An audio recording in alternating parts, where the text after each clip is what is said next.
Welcome to the Future of Supply Chain, presented by Dynamo.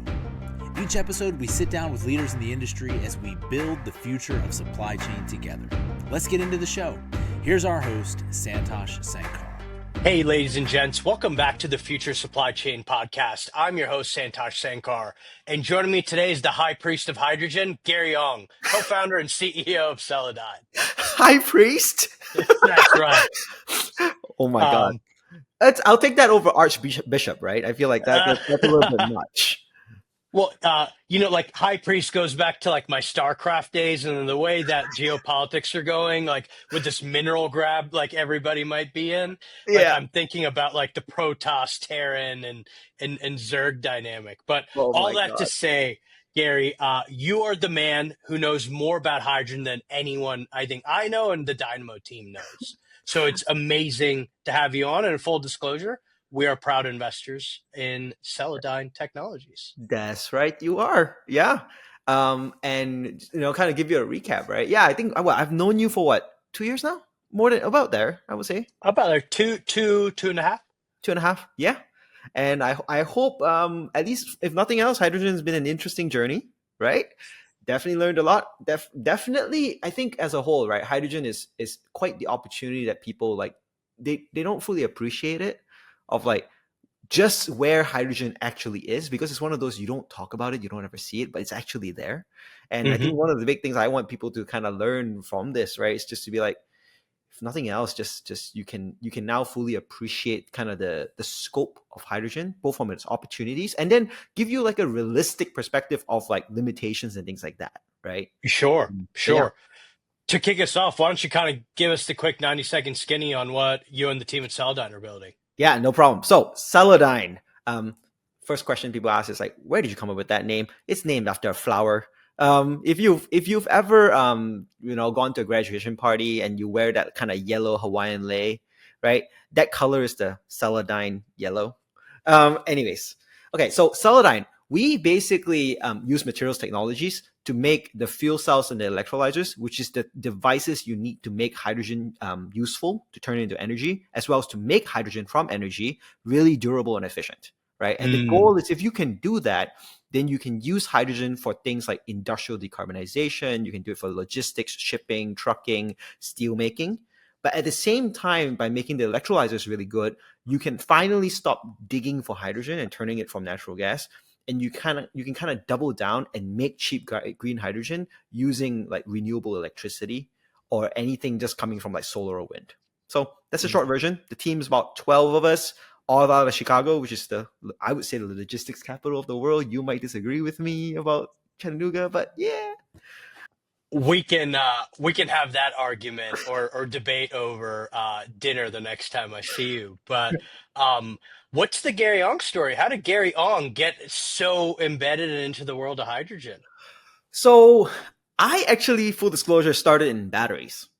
Yeah, I know. I did my PhD at Berkeley, and then the first 2/3 years of my PhD, I actually worked on fast charging batteries. So then what had happened was, during the PhD, one of the things you have to do, you have to take this thing called the qualifier, where you're basically trying to, justify to all your professors why, this battery or research is going to be amazing and everything. And I thought, what would be a great idea? Do the economics and the background analysis and show that if I can make this battery happen, it will save the world. I did that Excel sheet, and then I realized, oh my God, even if this fully worked, I'm still like 1000x off, right? And I was like, I don't think I'm like, I don't think I'm an idiot at that point, right? I was like, if I'm 1000x off, then I need a different solution. And the only things I could come up with, I was like, two options: either I fix hydrogen or I fix nuclear fusion. I was like, well, I don't think I can fix nuclear fusion, so let me give hydrogen a shot. Right? Pivoted the whole research, spent around 4 or more years in the PhD, and then invented a new material, which I thought, I was like, okay, finally I can use this thing to perfect the fuel cells and the electrolyzers that people hate. Spent 5 months trying to license the damn technology to all the materials companies, and then they were like, nope, we won't do it. And I was like, you do realize if you don't license this, I'm gonna have to do this myself, and then you're gonna have to buy me for $500 million later. And then they're like, that's fine. We're insert big names of material companies, and they're like, we're fine. 500 million is not much if you prove everything. Hell, $1 billion still fine, is well within our budget. And I was like, okay, I will see you in like 5 to 7 years. And that's basically Celadyne in 2018. And since then, we've grown through COVID, hired all the people, and it's full steam ahead for commercialization now. Amazing, amazing. And I guess probably what's top of mind for listeners, right, is you actually came from a battery background. You're now a hydrogen guy through and through, so to Yeah. speak. But why hydrogen versus subject around electrification and batteries? What is it? Yeah, so I can talk to you a little bit about the Excel sheet that I worked on way back. And a lot of the assumptions and the math I had done back there is still true. So one thing I realized, right, in 2015 now was most of energy usage, right, in the world is not in a consumer setting. It's an industrial setting. Things, manufacturing, heavy duty logistics, and all that stuff. It was like 50%, right? But at the time, everyone was like, oh yeah, we're going to use batteries for all of it. Here's some simple math I still remember, I think, from 2015, right? Okay, for a battery. Let's say you take a battery and forget about all the other things you put around it for a moment. And you just say, I'm going to take the battery and I'm going to move the battery. How much of the energy is going to be used just to move it, right?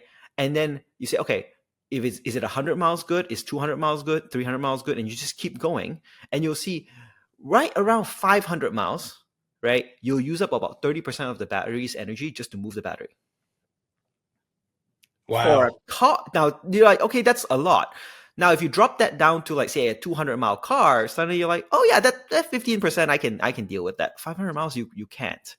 Now, That's most right. trucks go for 1,000 miles. Suddenly you're like, oh shoot, now it's 60% of the energy. This is ridiculous now, right? To give you a comparison, right? Diesel is more like 2%. For hydrogen, it's like 6%, right? For cryocompressed hydrogen, is actually around 2.5%. Right? So then you're like, okay, I'm back within, winning range if you go with hydrogen, right? And so that was number one of my realizations, right? Number two of my realization was I was like, even if I could figure out that thing for batteries in terms of the mobility piece of it, the second thing I couldn't figure out was I was like, most batteries, they will be like, it's 90 plus efficiency. I was like, no, it's not. I'm telling you, it's good 90% efficiency in like 4 to 8 hours. Put that thing for a month, it will drop to like 60%. Put that in a month in Chicago, that will drop to like 50, 40% because of the temperature changes, right? And then suddenly you go, well, what's the, everyone talks about the grid being overloaded and energy and all that stuff. And I was like, what's the actual problem you really need to solve from an energy moving, like basically trying to shift energy, right? The biggest piece that you actually have to solve. It's actually seasonal energy storage, trying to move energy from summer to winter. It's huge. Yeah, the battery is not even close to having that kind of lifetime to move energy for 6 months. And I was like, even if you figured out that tech problem, here's another problem with energy. Whoever owns those assets are basically going to have to just hold on to electrons for 6 months. And that's not really viable as a business model. So the other reason why hydrogen would make sense is because if you store hydrogen, you can actually offload that in chemicals and things like that, and then gradually replenish it and just have secondary markets, right? So that was the grid question I was like basically toying around with, and I couldn't figure out. There was the mobility pieces I couldn't figure out. And then finally I was like, and even if I could figure those out, there was the last piece where I was like, okay, let's say I invented the magic battery. What the hell am I going to do with heat? Industrial heat.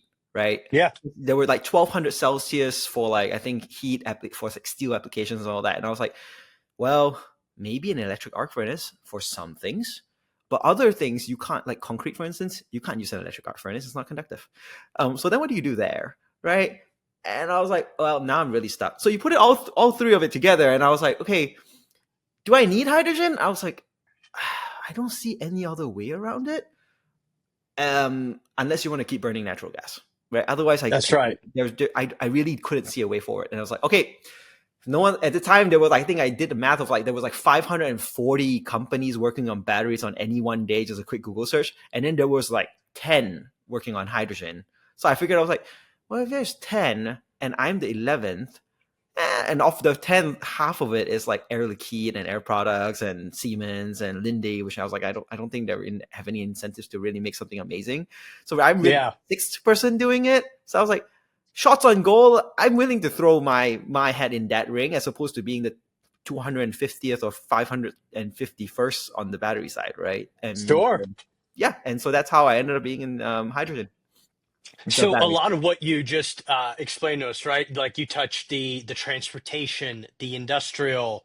We haven't touched on defense yet, but Yeah, there's massive opportunity here in applying hydrogen to a lot of like pre-existing, long-standing, and dare I even say like foundational segments of the U.S. economy, but equally any given economy. yes. And so, why have people been so challenged with grasping the magnitude of the hydrogen opportunity? What is it? Is it because we've been so down this electrification hole, or is it just hey, part of the education, and education takes time for people to grasp and really understand and buy into? Education is one. Hydrogen sounds scary, right? Like if just between Boom. us, right? Right, boom. But not just that. It's kind of weird if you think about it that like after the nuclear bomb, the next version of the nuclear bomb you call the hydrogen bomb, Hydrogen bomb. right? So you like instantaneously when you tell someone I'm working with hydrogen, the first thing they think of is a hydrogen bomb, right? Which or the classic one that people tell me is the Hindenburg, right? Oh, Hmm. That's so what I think of usually at yeah, first. yeah. So there's a lot of scariness associated to that, right? And it's hard to go. It's kind of hard to combat that, right? I think of it as like you remember the early days. I love history, so if you go back to the early days of like when Ford first like launched the automobiles, right? Or like during when kerosene was finding electricity, right? They had the same issue. Basically, they're like, "Oh yeah, you don't want a car because this thing uses like this thing called gasoline, is super flammable, blah blah blah. You should Yeah, stay with that's your a great horse." point. Right? It's like, yeah, but you don't see horses today, do you? But at the time, they were like, yeah, no, this is super flammable, blah, blah, blah, could totally explode, blah, blah, blah. It's all just part of the technology evolution, right? Now, Friction, yeah. yeah, the other thing I think of in hydrogen is also because there really isn't a consumer application for hydrogen for the most part, right? Like you're like, I don't have a hydrogen fuel cell phone, right? I think of it as like, put it this way, right? The consumers today don't know much about hydrogen. But at the same time, if I go to the average consumer, how much do you really know about diesel? Not much, right? Hmm. But diesel runs the world. Almost everything you buy, sell, or like use, I guarantee you has diesel kind of doing backing it up. Not really just gasoline, straight up diesel. I don't even think the average person here can actually tell me what's the difference between a diesel or like gasoline, really. Right? That's right. But it's a Yeah. big difference, right? But the good news is like from the industrial standpoint, right? Hydrogen is actually we've been using it since the day we basically invented fertilizers, because it's a big input for basically two things today, right? You use it for petrochemical cracking, like so. I I guess people do know hydrogen in the terminology, right? Because when you think about like hydrogenation, they use the terminology in hydrogenated oils. Yeah, guess what you do that? You take hydrogen and you put an oil into it, and then you get hydrogenation oils, right? And then the second thing is you use that as a main feedstock for ammonia. If we don't have That's right. hydrogen, we have no ammonia, right? The joke I tell my friends sometimes, the battery debate we were talking about earlier, right? Like, oh yeah, why not? You don't need hydrogen. You just need batteries, right? And I was like, you do realize that one of the ways we like purify lithium is to use hydrochloric acid. Mhm. Guess how you make hydrochloric acid? Hydrogen. I was like, That's it's right. in Yeah. the supply chain. Like, what are you saying? So I'm going to kind of step us ahead here, and the one trend I think all of our listeners can relate to is developed nations around the world are being thrust into what we're calling re-industrialization. Hmm. And at least personally, it feels like since the inauguration here in the U.S., Hmm. developed economies abroad especially have really embraced this and realized the reality of, hey, kind of the world kind of hierarchy is changing, and we Hmm. need to embrace a bit more industry in our own backyards. Yeah. Our friends at A16Z in the US call it American dynamism. Yep. How does hydrogen enable that? You've kind of left us some breadcrumbs, but bring it home and tie a bow on it for us. Right. So when I think about American dynamism, right, I think of it as there are two pieces. There's the practical piece of like what are you doing with it, and then there's the spiritual piece of American dynamism. I will address the spiritual one, and then I'll go with this practical one. Right. When I think of the spiritual piece of American dynamism, I think of like think of it the space missions, the Apollo missions, all those things, right? Where it was like A bunch of people tried to figure it out. They couldn't figure it out. And America goes, no, we're gonna figure this out. I'm just gonna do it or die Mhm. trying, right? And somehow we make it work, right? I think of it sometimes as like, if you look around you today, right, where you look at you look at the iPhone, you look at the automobile, you look at rail, you look at planes and everything, and you ask yourself a simple question, you're like, where was this invented? What country? You'll realize very quickly most of it actually is invented in America. I think the diesel engine was invented in Germany, but many of it is invented in America, right? So now if I look at hydrogen, right, I was like, some people will tell me like, oh yeah, hydrogen will never work because we've all tried to do it before and we failed, right? And I was like, but the whole point of that whole spirit about giving it a shot and no one's ever figured it out, but we're going to be the ones that figure it out, that literally is the spirit of American dynamism. You're like, yeah, That's right. we will Well figure put. this out, right? So that's number one. Now let's go with the pragmatic side of things. When you think about hydrogen, right, at the end of the day, it's just a story of energy, right? Energy independence, energy resilience, and how you're going to go about moving and transferring energy, both at the domestic level and the global level, right? So let's talk about the energy, and then let's talk about what we can do with it. Energy, just purely as energy. Today, America is actually a big exporter of LNG, liquefied natural gas, to Europe, to Japan, and Korea, and so forth, right? So I think you've seen, right, in 2022 when UK got invaded, right, how you can use energy as a weapon. If I shut off natural gas pipelines, you have no more natural gas, you have no heat, right? So one thing America needs basically in order to kind of preserve your position in the world, so to speak, is to be able to export energy. It's a lot easier to export a molecule than export electricity per se. Like shipping a battery, we just went through the simple exercise of 500 miles. Let's not get started about shipping, which is thousands of miles. That's right. Right? Yeah. So, but shipping a molecule makes sense, right? And that can be hydrogen or a derivative of hydrogen or like ammonia, for instance, or even methanol. That's still okay. Because the other thing that people don't talk about is hydrogen is also a requirement for you to make jet fuel. So there you go. All the hydrocarbon fuels, guess what? You need hydrogen to go into it. So that's the energy piece on the global piece.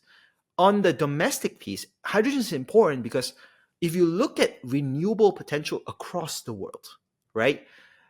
America actually has a lot of renewable potential. And people ask me, how is that obvious? And I was like, here's why it's obvious, okay? The South West has a ton of sun. Solar piece is obvious, right? The second best renewable you can use in the world besides sun is wind. And I was like, you literally have the Great Plains. I don't know what else I can tell you besides that. Like the wind potential of the Great Plains is like probably the best in the whole world, right? And you have that in your backyard. So if you can basically monetize that and basically turn that into something that you can sell or use internally, now you can actually I don't want to say weaponize that energy, but in some ways, right? So that you can You have leverage. You have leverage affected on the global stage. Exactly. So that's energy in general. What can you do with that? You can use that to basically make new differentiated products that people already want. So we basically spend a lot of time thinking about like hydrogen usage for differentiated products rather than hydrogen usage to make products that are like basically the same thing and you can't really sell it for more. So here's an example, right? Like green steel. We currently have a project trying to scope out hydrogen usage for green steel. Some people say, why are you doing that? There's already steel, right? Green steel basically is, think of it as like climate friendly steel, right? And so the question becomes, who cares about that? Why would people want to pay for that and so forth, right? But the funny thing is the demand is actually there for green steel. They don't call it green steel anymore now. They call it low CI steel, low carbon intensity steel, right? The consumer demand is there because if you look at the new consumers of the world today, who are mostly millennials, Gen Z and everything, trying to buy cars and stuff, right? If you look at the consumer polling of like, will you spend an extra 10 to 20% to buy something that is now green? The answer is yes, right? So if you look at a car, 10 to 20% of say a $30,000 car is $3,000 more. The cost to actually add green steel into a car is on the order of hundreds of dollars. That's it. So you actually will make money if you do green steel, and on top of that, it's a great branding opportunity for for the companies to be like, here, we're living up to our values. One example would be like PG&E, for instance, P&G, sorry, Sure. right, Procter and Gamble. right? Yeah. They value things like this, where environmental sustainability and so forth, right? So differentiate product, green steel, right? That also helps with American heritage. Think of it like Carnegie Steel came from America, US Yeah, Steel came from that's America, right. Yeah. right? So energy is one piece, steel is one piece. The second one is transportation and logistics. Another thing that basically was the backbone of America basically is things like trucking and rail and shipping. These three pieces, right? All three pieces basically need hydrogen in order for you to bring it to the future. Because guess what? These are also the scope 3 emissions that most companies in the world are trying to get rid of. And it's really difficult to do. But whoever figures that out first will basically have first move advantage to be able to provide that as a service to all the other end user companies who are willing to pay more, and they'll take that market. And I guess I can keep talking. We haven't talked about defense yet. Do you want to hear about that? Let's wrap with defense, because the one thing I do want to give the people is kind of a primer on how all of this actually works. And there's no better person than you. Yes. So defense and hydrogen, right? Two pieces. Making fuels on site and focusing on the new battlefield, which is not Europe anymore, is actually in the Pacific theater. Right. So one of the biggest problems of defense is always fuel logistics. Right. Always has been. So right now, you basically would have to ship diesel or anything like that to the Pacific Islands. Anyone's flying through the Pacific will tell you it's like 20-hour flight. It's way worse than Europe, twice the distance. Imagine trying to ship diesel that same distance. So the thinking here is, what if you could actually make the islands there sustainable? Not because I care about green whatever, it's because sustainable means you can actually generate the energy on site and you don't have to keep shipping fuel to a particular island. Right? You almost have this distributed energy capability. Correct. Right. It adds resilience to the military basing strategy. Right. And it makes sure that like these things have higher survivability in the event that if a supply line gets cut off. Right. Now, in order for you to do that, you need two pieces. You need a way to store energy long term over periods of months, which we can't do without hydrogen on an island. And number two is, if you decide to turn the hydrogen, decide to want to make fuel there, which is not hydrogen, then you need hydrogen as an input to, like, say, Fischer-Tropsch reactions and things like that to actually make the hydrocarbon fuels. That's why hydrogen is important. On top of that, most military assets, right, even the lightest ones, think of like a Humvee, for instance, right, it's basically a truck. Yeah. Because they're heavy and they're armored and so forth, which means for most applications, a battery just doesn't hold enough energy for you to actually do anything real with it. So now you're back to Spot on. So that's probably a really nice transition to asking you, how does this practically work? Like, one of your great skills is to break down highly technical concepts for a layperson like me. Yep. But I'll start off with, like, what is a fuel cell? And equally, like, what is an electrolyzer? Because we've used these words and not everybody might fully comprehend how these things practically work. Yep. So engineers are not the most imaginative when you think about naming things. So when they first invented the fuel cell, it's a cell that converts fuel to energy. So they named it a fuel cell. I was like, wow, this is like the worst thing ever. Okay, how does a fuel cell actually work? Right? You have hydrogen on one side. You have oxygen on the other side. The question now becomes, what's in the middle, right? If you put a flame in the middle, the hydrogen and the oxygen will just burn, and then you get energy, right? That's a flame.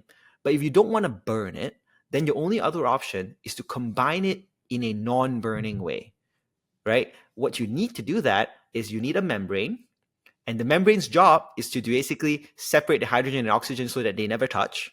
And then you need a catalyst. And the whole purpose of the catalyst is just for you to be able to do the chemical reactions to turn the hydrogen and oxygen into a reactive state. Because by themselves, they're not reactive. You turn into a reactive state so that they can now react with each other and then release that energy. And then the energy is now basically electricity. Then you can throw it around an external circuit. And then the output is basically energy and water. Now, you reverse that whole process literally. So you can, funny thing is, most people don't believe me. And I'm like, you can do this. You can take a fuel cell, you just flip the polarity and run a voltage through it. It wouldn't be a very good electrolyzer, but you can do it. And then conceptually, you will start making hydrogen. So an electrolyzer is literally a fuel cell run in reverse. And that's it. And we've touched on this, but for our audience, like the fuel cell application is extremely relevant when it comes to transportation, whether it's by Yeah. truck, airplane, even Hmm. ship. Hmm. And electrolyzers, going back to your statement just previously around a distributed energy system for the military, that's where an electrolyzer would be Yes. ultra useful, Yes, effectively. for making the hydrogen as a feedstock for chemicals, for you to be able to store energy, for you to be able to basically make hydrogen where you want it, maybe in a distributed fashion rather than a centralized fashion, if you so desire. Or you can make really big electrolyzers, and that one actually can be centralized as well. Yeah, yeah. And so let's talk a bit more about Celadyne, right? Because like at the core is there's this new novel industrial grade membrane. Yes. Tell us more about it, how that's giving you this advantage. Yeah. So when I looked at fuel cells and electrolyzers, let's take a step back to that whole PhD moment, right? The reason why all of this was worth a PhD, right, was because it wasn't just any engineering outcome, and there was a high chance that honestly everything could have fell flat and never worked. It was because I saw the whole situation and I was like, look, everyone today basically said fuel cells and electrolyzers suck, and I get it. And they're like, we spent a ton of money trying to make it work, and they still suck. I was like, yeah, I get it. But if you actually look at where the money went, right, it went into really, really, really, really complex engineering. Kind of like it's almost like adding crutches to it. And there's only so much you can do in engineering before you go, you know what? The intrinsic materials that go into the system limits the properties of the system, right? So in the case of a fuel cell and electrolyzer, right, if you take a fuel cell or electrolyzer that has now broken down, end of life, and you say, what died, right? Turns out it died because the membrane inside a fuel cell got a pinhole. Very easy to understand. Why is a pinhole bad? I just told you. The only purpose of the membrane is to separate the hydrogen and the oxygen. The moment you have a hole, it doesn't separate anymore. I don't want to say it becomes a bomb, but kind of. Yeah. Oh, right? So it dies. And you can play some tricks to extend its durability, run it really gently. Don't put any crazy voltages on that. But the moment you start doing that is the reason why the devices suck, right? So I was like, if you really wanted to make this better, you need a new membrane. That's it. Sounds very trivial, right? Now, typically, the way you would do that, right, is you would spend 5 years and then you invent a brand new material. You will be able to make grams of this thing. And then after that, you're going to spend another 20 years trying to commercialize grams of these things to hopefully a couple kilograms on it. And then even then, it'll be super expensive because you have only one application that's going to want this very special polymer, et cetera, et cetera. And I was like, yeah, no one's got time for that, right? So what was our approach? We said, there's a bazillion polymers out here, all right, in the world today. Think of, most people don't know this, but athletic shoes have like a blend of like 5 polymers in there to make the soles, right? There's a billion polymers. Blending and making composites is a very known art, right? Specifically, in our case, we got inspired by the semiconductor industry. Basically, right? The way you get new properties isn't by inventing a brand new material. It was by layering different materials in really intelligent ways so you can combine properties but not have it interfere. And then at the end of the day, you're like, is this material A, B, C, and D? And you're like, it has those things, but it has completely new properties because you've layered it in the right way. Here's the beauty of doing it that way, right? That means each individual component is industrial scale. Our joke is I have yet to pay for precursor polymers because they're sold at tonnage scale, and I tried to buy a kilogram of it, and the supplier is like, that's our sampling size, so like we'll just give it to you for free. So that's the beauty of it, right? You have all the polymers at scale, and all you have to do is one functionalization step, and then after it's ready for use, right? And then you layer it. Roll-to-roll manufacturing is infinitely scalable, so you can layer it, and then after that, you have your final product, which means you have now created a membrane that is commercially relevant, scalable at commercial scale. You don't have to scale the basic precursors of this thing already, and now you preserve the commercial readiness of this thing, and you can plug in and play into any electrolyzer or fuel cell, so that now, in about 5 years, this thing will be in market mature. So that's basically it. And you're working with some of the who's who across the different kind of end markets here. Kind of share a bit with us the types of folks you're working with, some of the work you're doing, Yep. because this hydrogen economy is certainly still emergent, but there are a lot of people who like of note Yeah. that are still very much leaned in. Yeah. So last year, right? We got a lot of traction. Sorry, I'm just thinking throughout, and I was like, we actually got traction across all three markets. So the first one was we signed a contract.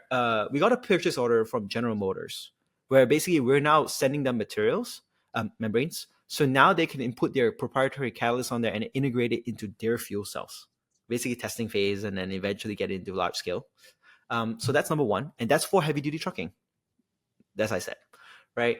The second one that we were quite excited about is we're sending it to an external contractor. This one I cannot name who, because after the fuel cell is done, it goes to the U.S. Army labs out in Michigan for benchmarking there. So third-party contractor is all I can say.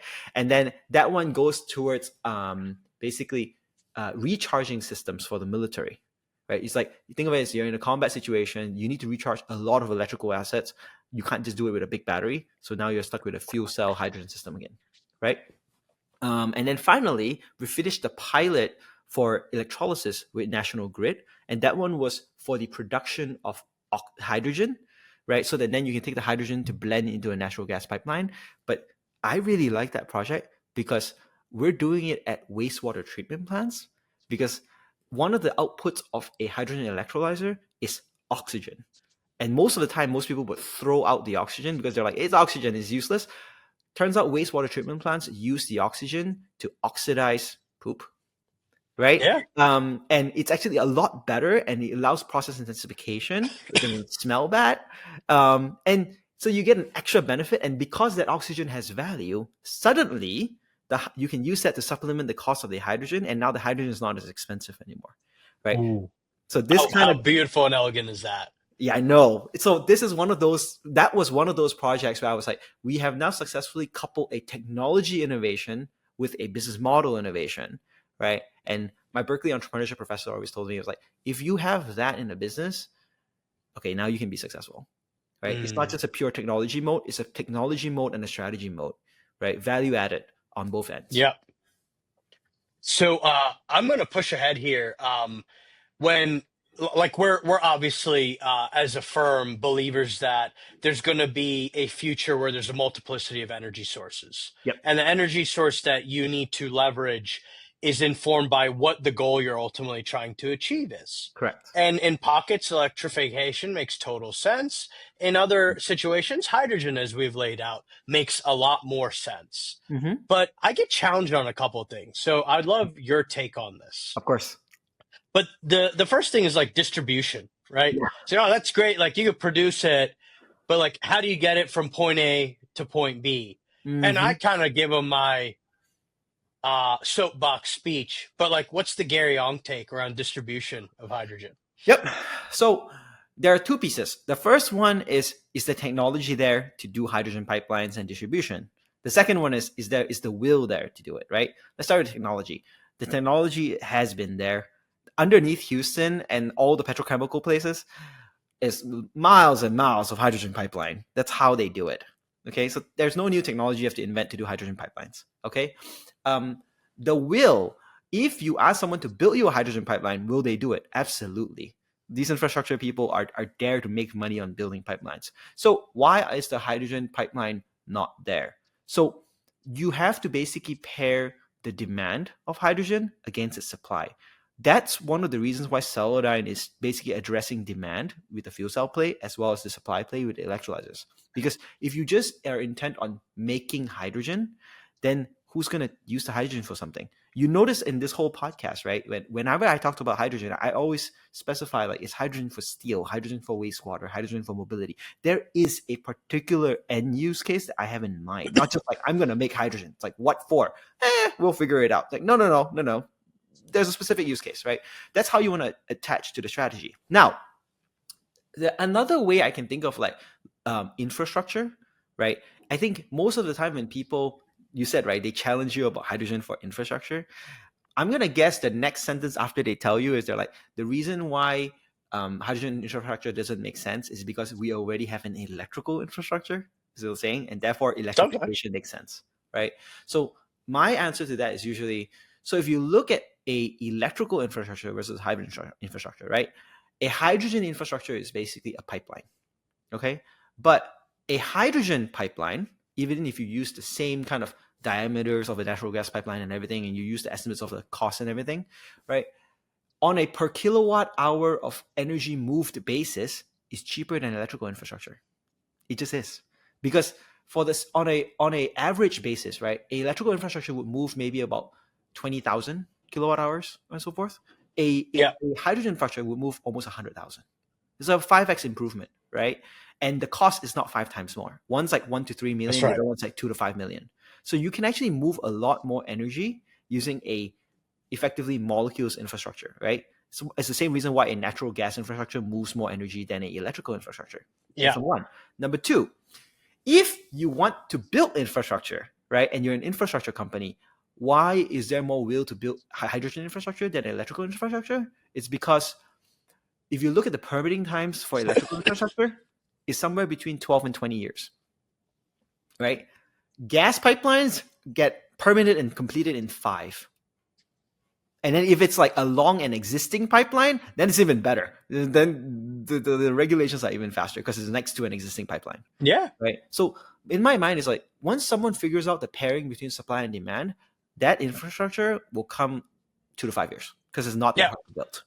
Right. And what I remind people is in the last 2 decades, because I was living in the middle of kind of the natural gas boom, going to school in Pennsylvania, pipeline would show up seemingly overnight. Correct. To your point, when they realized the economics and the viability of getting the supply to where the demand is. Correct. And that's part of what has put us in such a great position around the energy capabilities the U.S. has built. Yeah. But we need to not rest on our laurels, because to your point around energy security, having leverage Yeah. as well, there isn't a deep efficiency to having a strong hydrogen economy. Not to mention, you need a robust hydrogen economy in order to maintain your nat gas capabilities as well. Because it's an input. Correct. And I guess I'll add that too, right? On the American dynamism piece, right? If you just think of it from an infrastructural standpoint, right? It's a bad idea for a nation, in my mind, to do a single infrastructure play where you're like, imagine if all of transportation, all of heating, all of industrial supply, and all of consumer energy is rest upon your electrical grid. I was like, that's called a single point of failure.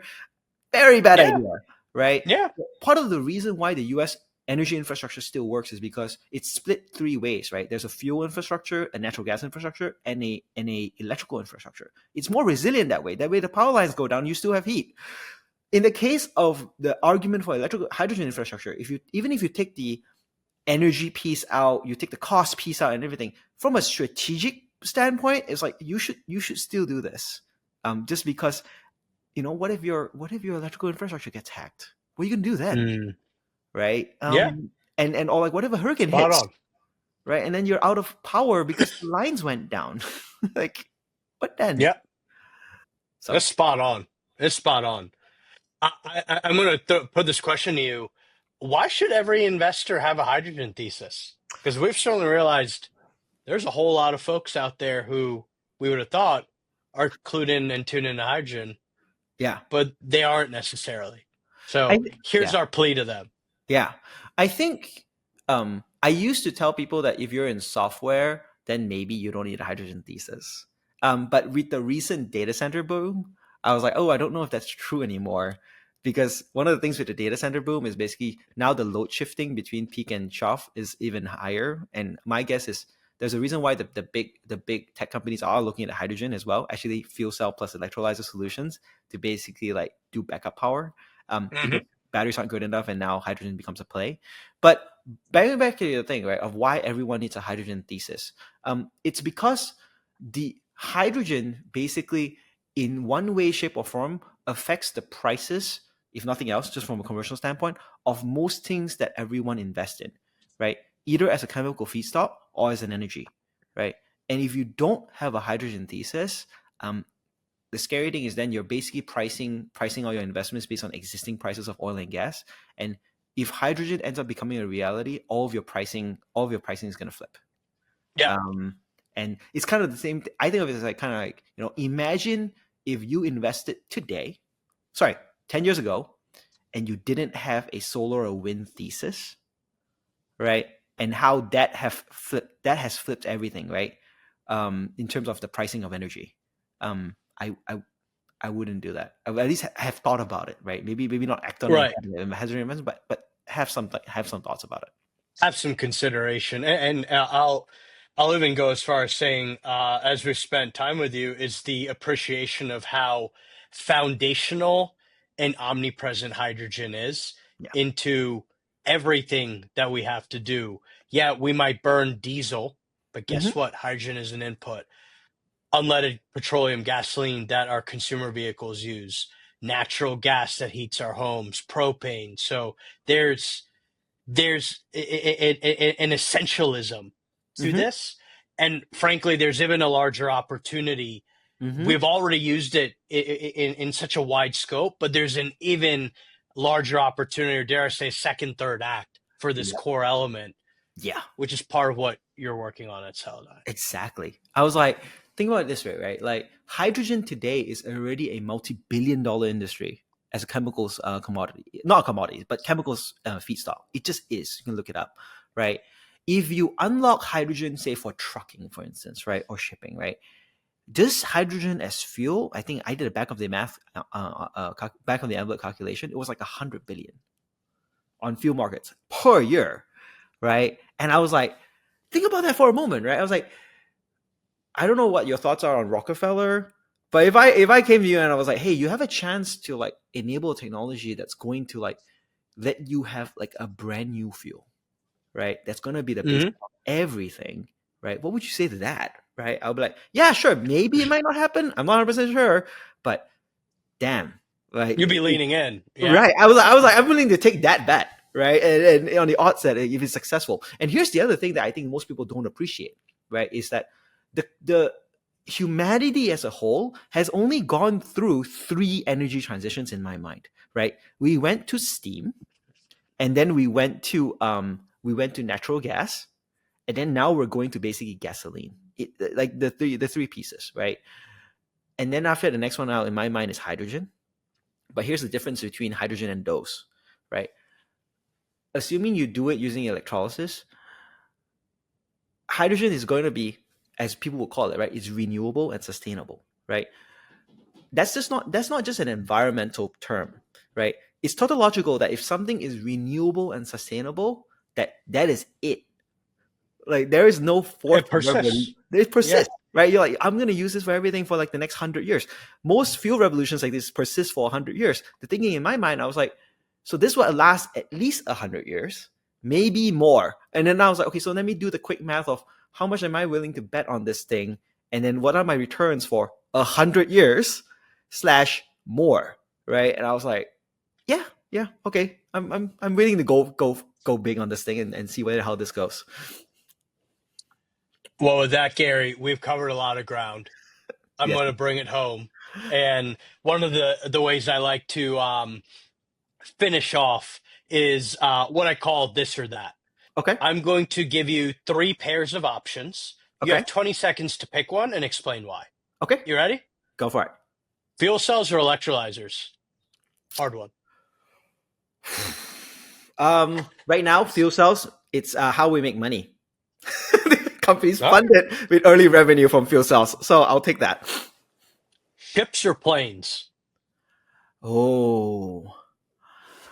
I think ships, only because I don't know, I like the ocean more. I'm afraid of heights. So okay, I did not know that. Yeah, okay. Afraid of it. Naturally, I was like, I'll go for ships. I'm not a big fan of heights either. So, coffee or tea? Can I have a third option? This one, I'm from Malaysia, so there's this drink called chum, right, which is actually 50% coffee and 50% tea. Oh, yep. Is that the rocket fuel you're on? I drink that a lot. So most people think it's weird. It's not. I tell people all the time. I was like, it's here. You guys just call it a dirty chai. Yeah, that's right. Fair. Effectively, what that is, that's it's right. with like a shot of espresso in it. So that's not that different. But yes, that's like my guilty pleasure.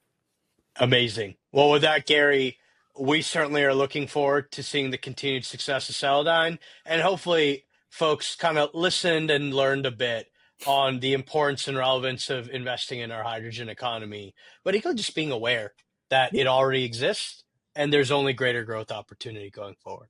Absolutely. Well, thank you for having me here. Absolutely. Cheers. Yeah. Cheers. Thanks for watching. Follow us at dynamo.vc for all the latest episodes. We'll see you next time.